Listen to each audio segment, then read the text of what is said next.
तो गाइस आज हम स्टार्ट कर रहे हैं CSS। अभी तक हम लोगों ने ये देखा था कि किस तरीके से हम लोग HTML को यूज करते हैं और किस तरीके से हम प्योर HTML को यूज करते हुए कोडिंग करते हैं। आज हम उसको थोड़ा नेक्स्ट लेवल पर चलेंगे और आज हम स्टार्ट करेंगे CSS। CSS है क्या? पहले तो CSS की क्या फुल फॉर्म होती है? कैस्केड। हाँ बताओ। स्टाइल शीट, बिल्कुल ठीक। तो कैस्केड स्टाइल शीट। अब कैस्केड स्टाइल शीट का क्या मतलब होता होगा? एक तो इसमें नाम छुपा है स्टाइल शीट, है ना, और ये हम कैस्केडिंग करते हैं। तो कैस्केडिंग करते हुए जो हम स्टाइल्स लिखते हैं, कैस्केडिंग का मतलब होता है एक के नीचे एक। तो जब कैस्केड करते हुए स्टाइल शीट्स को लिखते हैं तब हम जो हमारी एक स्टाइलिंग बनी है तो वो कहलाती है CSS। CSS हमारी तीन तरीके से लिखी जाती है। One is inline, second is internal and third is external. क्या क्या बताया मैंने? तीन। Inline, internal and external. तो मुझे कौन बताएगा कि अभी तक जो आप लोगों ने HTML सीखा है उसमें सबसे ज्यादा आप लोगों के लिए पेन पॉइंट क्या रहा? पेन पॉइंट को समझते हो? सबसे ज्यादा तकलीफ भरी चीज क्या रही? Sir table. टेबल। अच्छा, उसमें क्या पेन पॉइंट था मैंने आपके लिए? सर मतलब और उससे तो थोड़ा सा होता है। क्या? मतलब सर जैसे और तो इजी समझ में उनमें थोड़ा। अच्छा, मतलब बाकी चीजें आपको आसानी से समझ में आ गई लेकिन टेबल को हैंडल करने में आपको थोड़ी सी दिक्कत हुई। ठीक है। और आप लोगों को पंकज और नीतीश क्या क्या टेबल में ही समस्या हुई? सबको हो रही थी। ओके, तो कोई खास वजह उस कि आपको क्यों प्रॉब्लम हो रही थी टेबल में? मुझे आप दोनों का तो ऐसा लगता है कि आप लोगों ने प्रैक्टिस नहीं की है इस वजह से। मुझे मैं का नहीं समझ में आया इसको क्यों टेबल में दिक्कत लगी, क्योंकि मैं ने तो बहुत प्रैक्टिस की है। ऐसे दिक्कत नहीं लगी सर, मतलब उसको टाइम लगा था। टाइम लगा था, बिल्कुल ठीक है। तो टाइम क्यों लगा था टेबल को करने में? क्योंकि टेबल के अंदर ना डुप्लीकेसी होती है। जब भी आप किसी टेबल को बनाते हो तो एक डुप्लीकेसी होती है। सर उसमें ये पता नहीं चला था कौन सी चीज मतलब पहले आई थी। ये तो TDTR इसमें। हाँ, TDTR हाँ, पहले रो आती है और फिर क्या आता है, फिर उसका कॉलम आता है। उल्टा नहीं होता। बच्चे और पेरेंट बाद में नहीं आते, पहले पेरेंट होता है फिर बच्चा। तो यहाँ पर अब हम समझेंगे कि टेबल के अंदर में क्यों इतनी दिक्कतें थी हमें, क्योंकि वहां पे डुप्लीकेसी बहुत ज्यादा है। डुप्लीकेसी का मतलब समझते हैं आप लोग? हाँ, क्या होती है डुप्लीकेसी? What is duplicacy? जहां पर आपको चीजों को बार बार लिखना पड़े। यानी कि मैं आपको एग्जांपल के तौर पर यहाँ पे फिर से एक टेबल क्रिएट करके दिखा रहा हूँ। जैसे कि हमने एक टेबल क्रिएट करी, TR लिया, TD लिया, यहाँ पर मैंने लिख दिया दिस इज सम टेक्स्ट और इसका TD क्लोज कर दिया। फिर दूसरा TD लिया, यहाँ पर लिखा दिस इज कॉलम 2 और इसको क्लोज कर दिया। तीसरा कॉलम लिया, इसमें लिखा दिस इज कॉलम 3 और इसको क्लोज कर दिया और इस रो को क्लोज कर दिया, इस टेबल को क्लोज कर दिया। ऐसा किया मैंने। अब मान लीजिए अगर मुझे ऐसा चाहिए होता कि मैंने इस रो के अंदर एक बीजी कलर डाल दिया और बीजी कलर मैंने क्या डाला? ब्लैक। मैं ब्लैक ही डाल रहा हूँ, लाइट ब्लू भी। मैं सीधा ब्लैक डाल रहा हूँ। ये ब्लैक का कोड वर्ड है। हाँ, कोड वर्ड नहीं है, कोड है केवल। ब्लैक भी डाल सकते हैं इसमें। हाँ, ब्लैक भी लिख सकते हो लेकिन हमेशा आपको कोड्स यूज करनी। सर ये ब्लैक तो मतलब ये 330 और आते हैं इसमें। हाँ, मैंने शॉर्ट में लिखी। इसको हम शॉर्ट में भी लिख सकते हैं।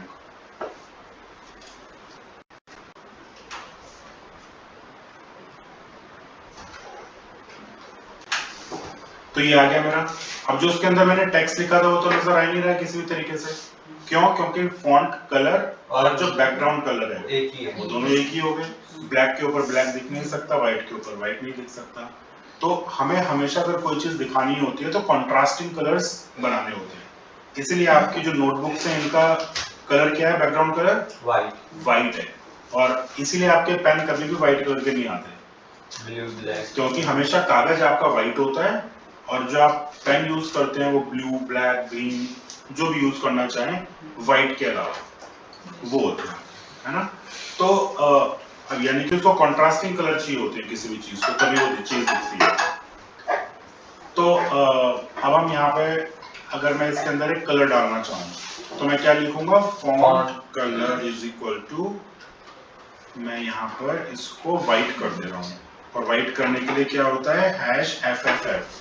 3 बार अगर मैं FF लिखूंगा तो ये व्हाइट कलर है। मैंने इसको यहाँ पे फॉन्ट को क्लोज किया, इसके अंदर टेक्स्ट आ गया। लेकिन अब मुझे दूसरी रो के अंदर में भी यही फॉन्ट कलर व्हाइट चाहिए, तो मुझे क्या करना पड़ेगा? मुझे इसको दोबारा से कॉपी करके यहाँ डालना पड़ेगा। तीसरी बार दोबारा से मुझे अगर यहाँ पे कलर चाहिए तो तीसरी बार दोबारा डालना पड़ेगा।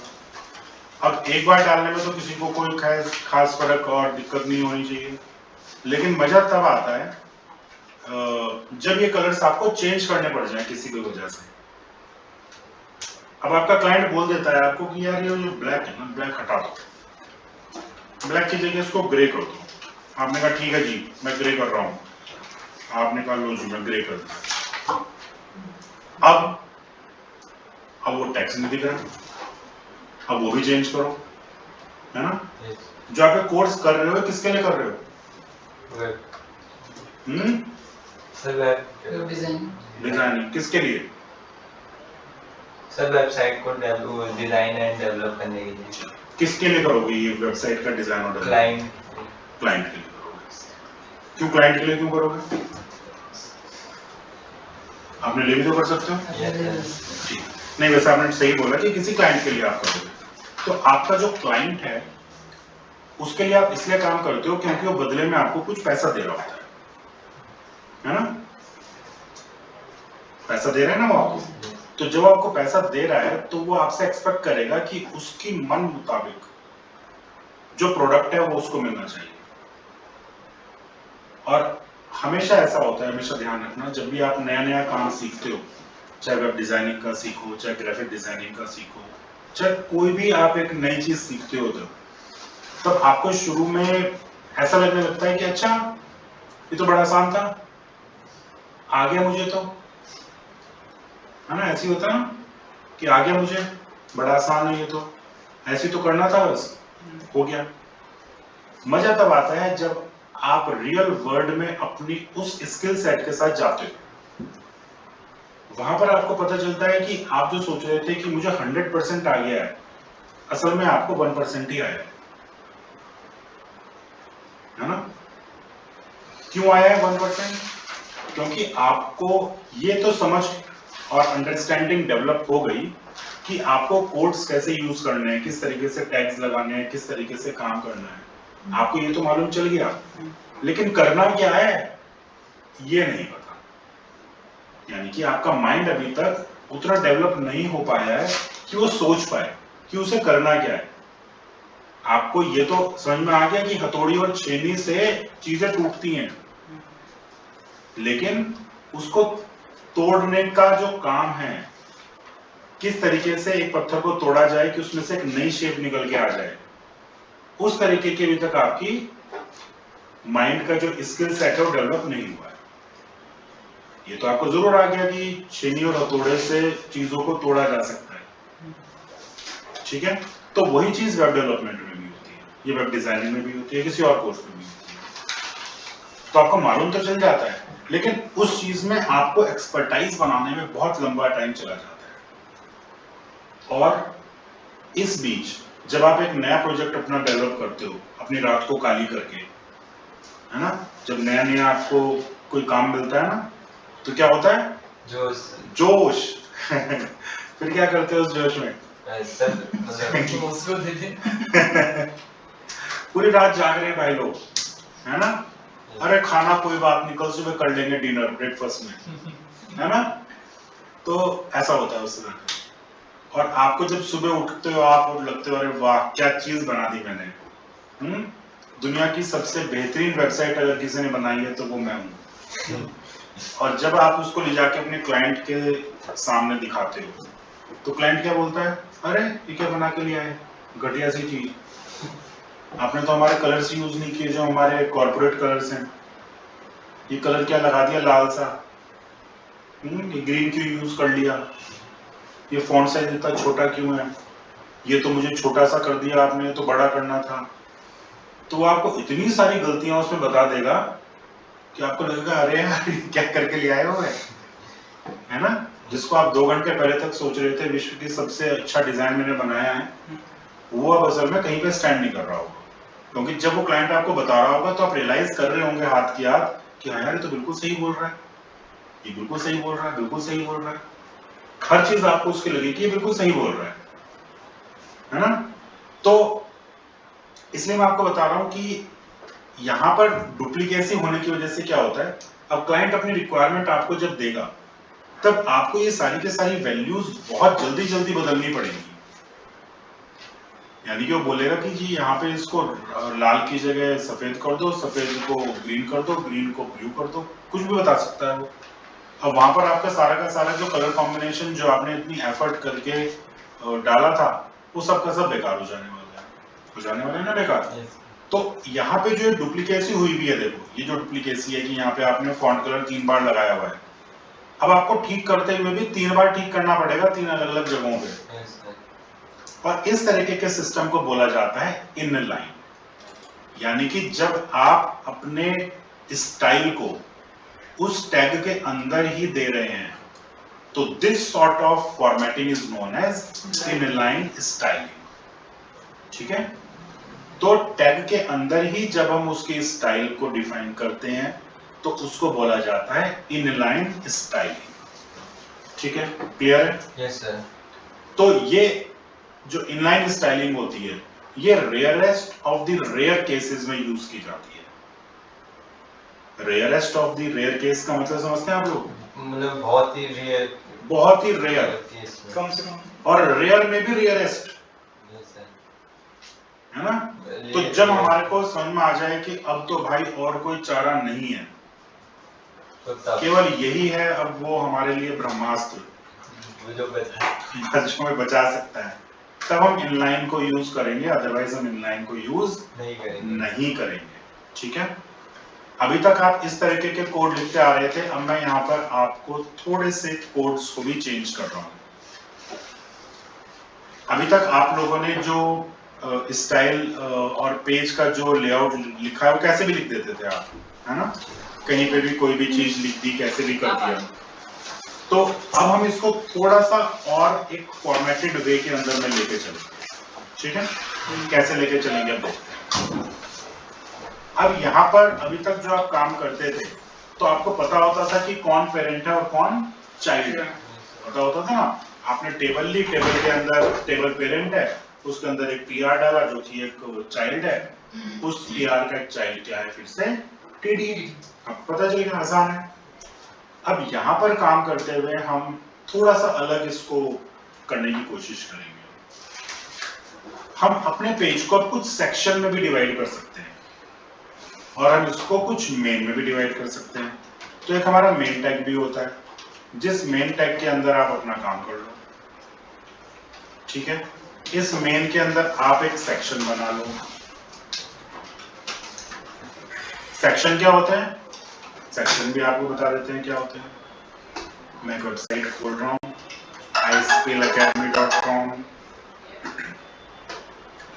अब ये जो आप फर्स्ट कोड देख रहे हो एक सेक्शन है, एक तरीके से ये एक सेक्शन है, फिर ये एक सेक्शन है, ये एक सेक्शन है, ये एक सेक्शन है, ये एक सेक्शन है, नीचे वाला एक सेक्शन है। तो सेक्शन यानी कि पार्ट्स। हम एक पेज को जब डिवाइड करते हैं मल्टीपल पार्ट्स में तो हम उसको सेक्शंस बोल देते हैं। यहाँ पर हम एक तरीके की इंफॉर्मेशन दिखा रहे हैं तो एक सेक्शन है। फिर हमने बोला कि करियर स्किल्स टू लर्न, ये पूरा का पूरा यहाँ से लेके यहाँ तक का पूरा एक सेक्शन है। आर प्राउड एलुमनाई, ये पूरा का पूरा एक सेक्शन है। फिर improve skills with practical learning, ये एक सेक्शन है। मीट अवर एक्सपर्ट ट्रेनर्स, ये एक सेक्शन है। लेटेस्ट इन लर्निंग, ये एक सेक्शन है। फिर ये हमारा फुटर एक अलग सेक्शन हो सकता है। तो ये जो अलग अलग हमने पार्ट्स में पेज को डिवाइड किया है, इनको आप सेक्शंस बोल सकते हैं। ठीक है, तो ये हमारे सेक्शन आ गए। और इन सेक्शन के अंदर, बल्कि अगर आपको इसके ऊपर कोई हेडर देना हो तो आप हेडर भी दे सकते हो। ये आपका हेडर आया,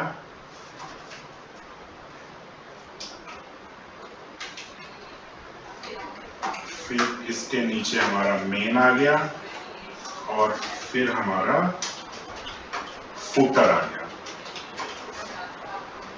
तो हमने क्या किया, ये हमारा हेडर है, ये हमारा मेन सेक्शन है और ये हमारा फुटर है। तो ये 3 पार्ट में मैंने डिवाइड कर दिया था इसको। ठीक है, अब मेन के अंदर फर्दर कई सारे सेक्शन हो सकते हैं। जैसे कि एक सेक्शन मेरा क्या हो सकता है जिसमें हम वेलकम टेक्स्ट दे रहे हो, एक हमारा ये हो सकता है एक सेक्शन। फिर एक सेक्शन हमारा और हो सकता है,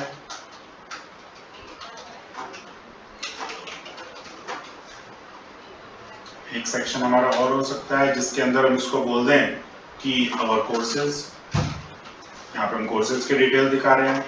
फिर एक सेक्शन और हो सकता है हमारा जिसके अंदर हम बोलें कि एलुमनाई। तो इस तरीके से हमारे कई सारे सेक्शन हो सकते हैं। हेडर के अंदर हम अपना स्लाइडर लगा दें, है ना, एंड नेविगेशन।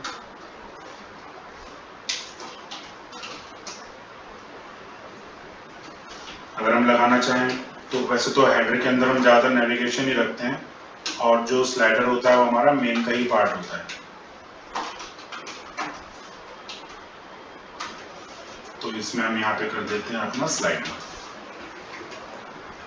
और फुटर के अंदर हमारा क्या आ जाएगा, फुटर नेविगेशन या बॉटम नेविगेशन कर दो इसे।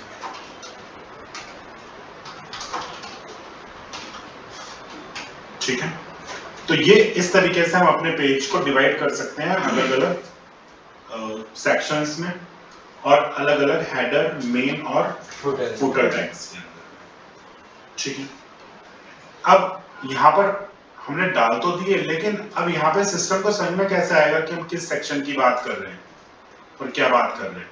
तो उसके लिए हम अपने पेज के अंदर में थोड़ा सा और आगे बढ़े। अगर इसको अब हम, एक मैंने आपको बताया तरीका कैसे आप अपने पेज को स्ट्रक्चर कर सकते हैं, अपने कंटेंट को स्ट्रक्चर कर सकते हैं। ये केवल स्ट्रक्चरिंग के लिए कि आप अपने जो पेज का कंटेंट है उसको कैसे स्ट्रक्चर कर रहे हैं। जैसे कि आप एक मकान बनाते हैं तो उस मकान का स्ट्रक्चर आपको पहले ही ध्यान में होना चाहिए ना, कि स्ट्रक्चर कैसा रहेगा उसका, और उसी के ऊपर फिर आप उसकी स्टाइलिंग और बाकी की चीजें करते हैं।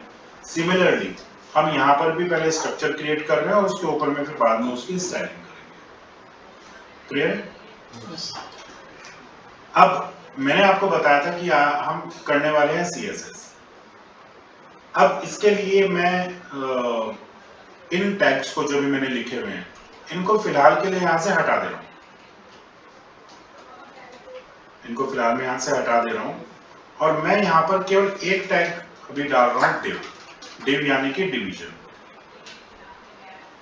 अब इसके अंदर मैं कुछ टैग्स लिखता हूँ। Hi, this content is formatted using CSS। ठीक है, हमने इसको सेव किया और पेज को रिफ्रेश किया। तो this content is formatted using CSS लिखा हुआ है, लेकिन अभी तक ये कुछ भी किसी भी तरीके से फॉर्मेटेड नहीं है।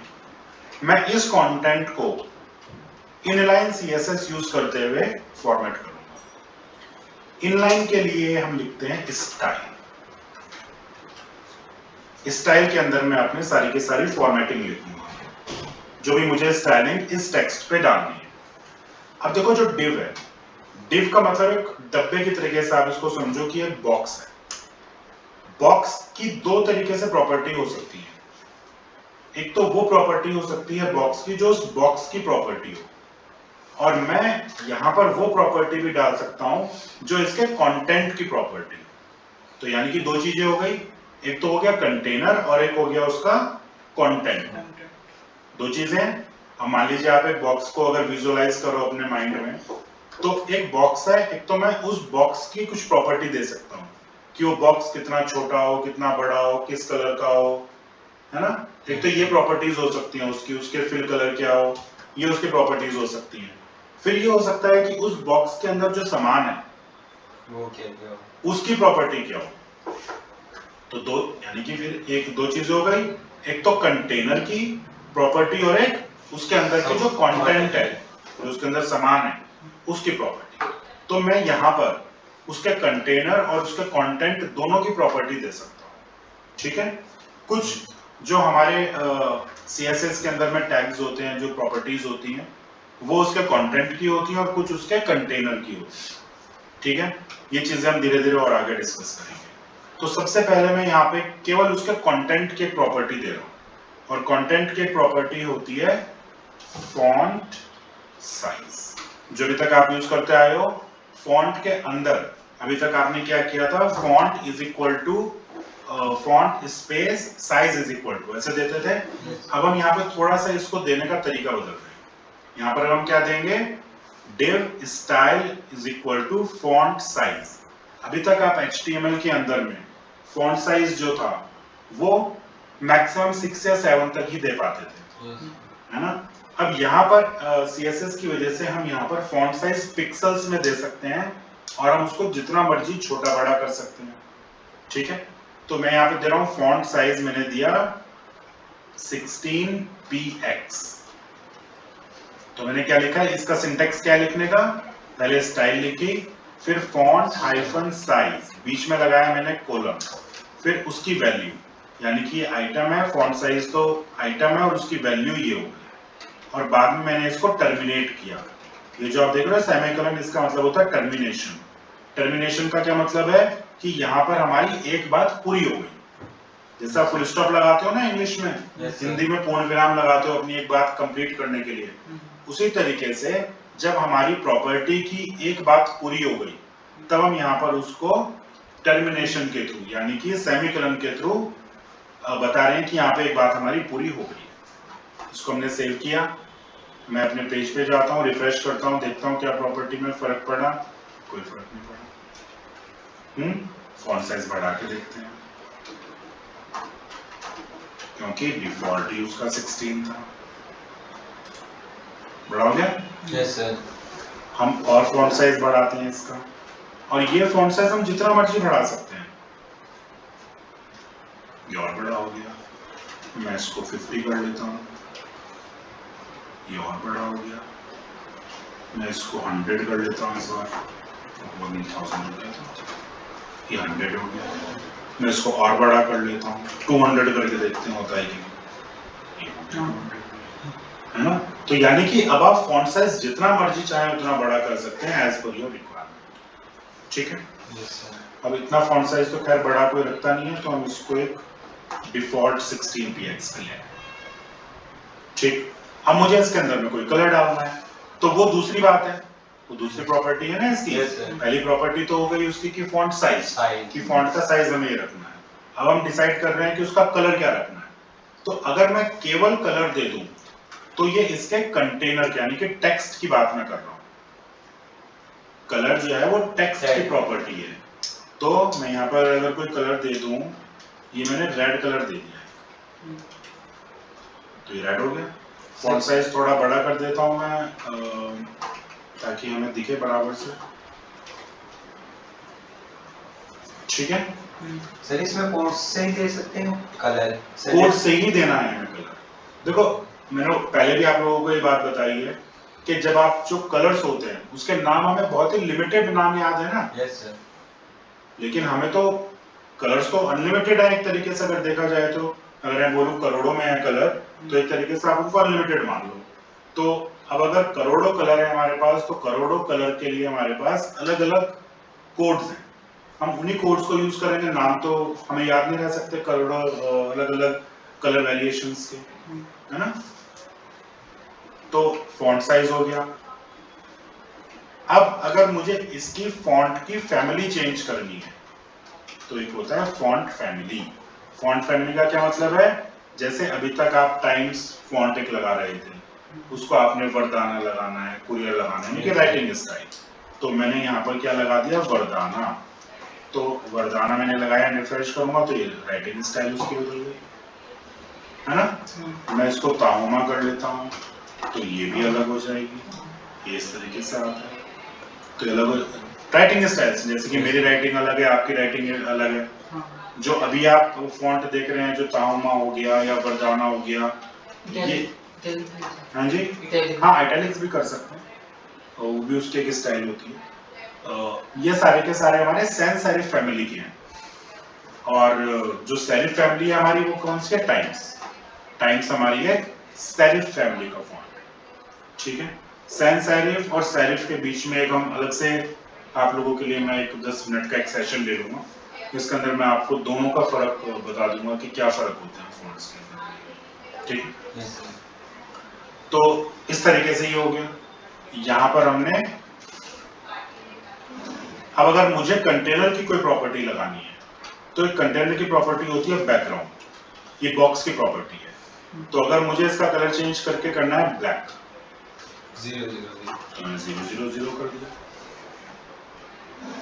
तो मैं वहीं पर ही प्रॉपर्टी दे रहा हूं जो कि उसकी भी है और उसके अंदर के टेक्स्ट की भी है, यानी कि कंटेनर और कंटेंट दोनों की प्रॉपर्टीज मैं यहां से एक तरीके से सेट कर रहा हूं, ठीक है। अब एक चीज होती है, अगर आपने ध्यान दिया हो, जो मैंने भी लिखा है, जो डिव है, डिव एक हमारा ब्लॉक एलिमेंट है। ब्लॉक एलिमेंट क्या होता है, जो कि अपनी पूरी जगह घेर के रखे, लेफ्ट टू राइट, जो अपनी पूरी जगह घेर के रखे, उसको ब्लॉक एलिमेंट बोलते हैं। ये ब्लॉक टाइप का एलिमेंट है।